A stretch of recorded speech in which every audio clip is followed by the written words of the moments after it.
முருகாசரணம். அனைவருக்கும் வணக்கங்க. இன்றைய பதிவு முருகனின் ஆத்மார்த்தமாக சொல்ல வேண்டிய முருக மந்திரத்தை பற்றி பார்க்கலாம் வாங்க.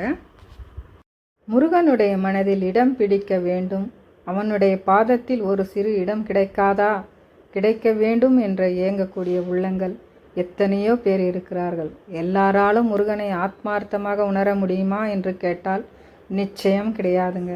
முருகனை உங்களுக்குள் காண வேண்டும் என்றால் என்ன செய்வது? நீங்கள் எத்தனை கோயிலுக்கு சென்று நீங்கள் முருகப்பெருமானை வழிபாடு செய்திருந்தாலும் சரி, உங்களது மனது என்னும் கோயிலுக்குள் ஒரு கோயில் கட்டி அந்த இடத்தில் முருகனை குடி வைத்து தினம் தினம் பூஜை செய்து அபிஷேகம் ஆராதனை செய்து வழிபட்டால் மட்டுமே முருகனை உங்களால் உணர முடியும். புறக்கண்களில் முருகனை காண்பதை விட அகக்கண்களின் முருகனை காண வேண்டும். கோவிலுக்கு செல்ல வேண்டாம் என்று சொல்லவில்லை, கோவில் வழிபாடு முக்கியம். இருப்பினும் தினம் தினம் இந்த அக வழிபாடு குகன் வழிபாடு சிறந்தது. உள்ளத்தில் வைத்திருக்கும் முகம் முருகனை குகன் என்று சொல்லுவார்கள். முருகனை அப்பாவாக நினைத்து வழிபட்டால் அப்பாவின் அரவணைப்பு கிடைக்கும். அம்மா மகன் என்று நினைத்து வழிபட்டால் அம்மாவின் பாசம் கிடைக்கும். உடன் பிறவானாக நினைத்து வழிபட்டால் பாதுகாப்பு கிடைக்கும்.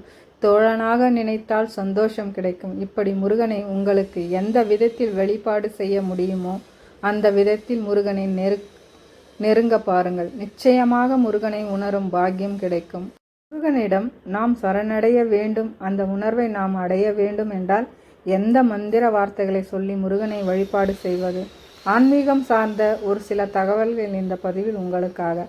ஆத்மார்த்தமாக சொல்ல வேண்டிய முருகன் மந்திரம்: வெற்றிவேல் முருகனுக்கு அரோகரா, வீரவேல் முருகனுக்கு அரோகரா, என்னை வாழ வைக்கும் தந்தைக்கு அரோகரா, என்னை வாழ வைக்கும் அன்னைக்கு அரோகரா, என்னை வாழ வைக்கும் தெய்வத்திற்கு அரோகரா, என்னை வாழ வைக்கும் முருகனுக்கு அரோகரா என்ற இந்த மந்திர வார்த்தைகளை சொன்னாலே போதும், உங்களுடைய மனதில் முருகன் குடியேறி வருவான்.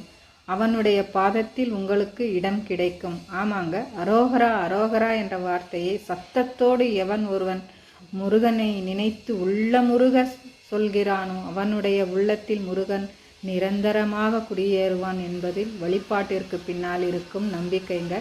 இதுதான் நிதர்சனமான உண்மையும் கூட. நீங்கள் வேண்டுமென்றால் இன்று என்னை வாழ வைக்கும் முருகனுக்கு அரோகரா என்ற கோஷத்தை எழுப்பி பாருங்களேன். குடும்பத்தோடு பூஜை அறையில் அமர்ந்து அந்த முருகனுக்கு ஒரு விளக்கு ஏற்றி வைத்து 2 வாழைப்பழங்கள் நைவேத்தியம் வைத்துவிட்டு கொஞ்சம் உதிரி பூக்களை கையில் எடுத்துக்கொண்டு முருகனுக்கு சமர்ப்பணம் செய்து 6 முறை ஓம் சரவணபவா என்ற மந்திரத்தை சொல்லி என்னை வாழ வைக்கும் முருகனுக்கு அரோகரா என்று சொல்லித்தான் பாருங்கள். பிறகு நடப்பதை வார்த்தைகளால் வர்ணிக்க முடியாதுங்க. ஆத்மார்த்தமாக அதை உணர்வுகளால் மட்டுமே சொல்ல முடியும் என்ற தகவலுடன் இந்த பதிவினை நிறைவு செய்து கொள்கிறேங்க. மீண்டும் அடுத்த பதிவில் சந்திக்கலாங்க. வணக்கங்க.